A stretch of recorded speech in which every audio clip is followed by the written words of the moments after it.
नमस्कार दोस्तों, आज के हमारे इस वीडियो में हम आपके लिए मकर संक्रांति की एक प्राचीन कहानी लेकर आए हैं। एक समय की बात है, किसी राज्य में हरिदास, विष्णु सेवक और उसकी पत्नी गुणवती रहते थे। गुणवती बहुत सुशील और भगवान विष्णु की परम भक्त थी। वह एक पतिव्रता स्त्री थी। उसने प्रायः सभी प्रसिद्ध देवी देवताओं के व्रत आदि किए, एकादशी आदि का व्रत नियम पूर्वक किया, परंतु धर्मराज जी की पूजा उसने कभी नहीं करी थी। अतिथि सेवा से वह कभी भी पीछे नहीं हटती थी। इस प्रकार सदाचार तथा धर्मपरायण से वह अपना जीवन व्यतीत कर रही थी। एक समय गुणवती मृत्यु को प्राप्त हो गई। धर्म कर्म के प्रभाव से यमदूत उसे आदर पूर्वक पापियों को भय प्रदान करने वाले धर्मराज जी के लोक में ले गए, जहां उसने देखा कि उस लोक के 4 द्वार हैं। नगर के बीचों बीच धर्मराज जी का बहुत भव्य और सुंदर मंदिर है।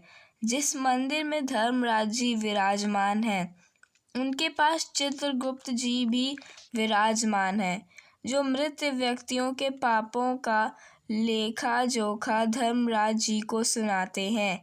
यमराज के दूत गुणवती को वहां ले गए। जैसे ही गुणवती ने धर्मराज जी को देखा, वह भयभीत होकर कांपने लगी और नीचे मुंह करके खड़ी हो गई।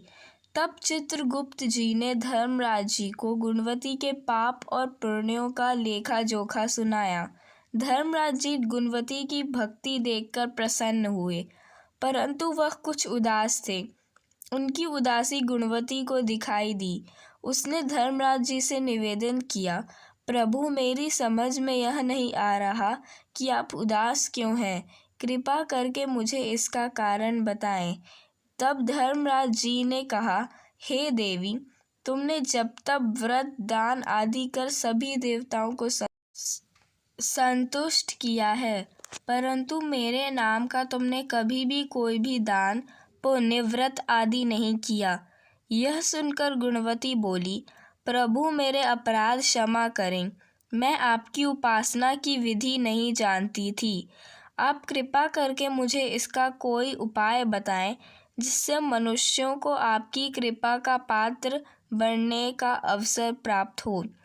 तब धर्मराज जी कहने लगे, सूर्य भगवान के उत्तरायण में जाते ही जो महापुण्यदायी मकर संक्रांति आती है, उसी दिन से मेरी पूजा शुरू करनी चाहिए। इस प्रकार साल भर मेरी कथा सुनने से और मेरी पूजा आदि कर दान पुण्य देने से व्यक्ति सभी प्रकार के दुखों से मुक्त हो जाता है और फिर वह व्यक्ति मेरे पास सदा सुखी रहता है। यह सुनकर गुणवती ने धर्मराज जी से प्रार्थना की, हे प्रभु, यदि ऐसी बात है तो मुझे इन यमदूतों से छुड़ाकर फिर से संसार में वापस भेज दीजिए, जिससे मैं आपकी कथा का प्रचार कर सकूं। गुणवती की यह प्रार्थना सुनकर धर्मराज जी ने उसे धरती लोक पर वापस जाने की स्वीकृति दे दी। उसी समय गुणवती के मृत शरीर में प्राण वापस आ गए। उसके पुत्र बोले, हमारी माता फिर से जीवित हो गई। इसके बाद गुणवती ने अपने पति और पुत्रों को धर्मराज जी की सारी बातें बता दी। गुणवती ने अपने पति और पुत्रों के साथ मकर संक्रांति के दिन से पूरे विधि विधान से धर्मराज जी की प्रतिदिन पूजा और कथा करना आरंभ कर दिया और साथ ही साथ दान पुण्य कर्म भी शुरू कर दिया।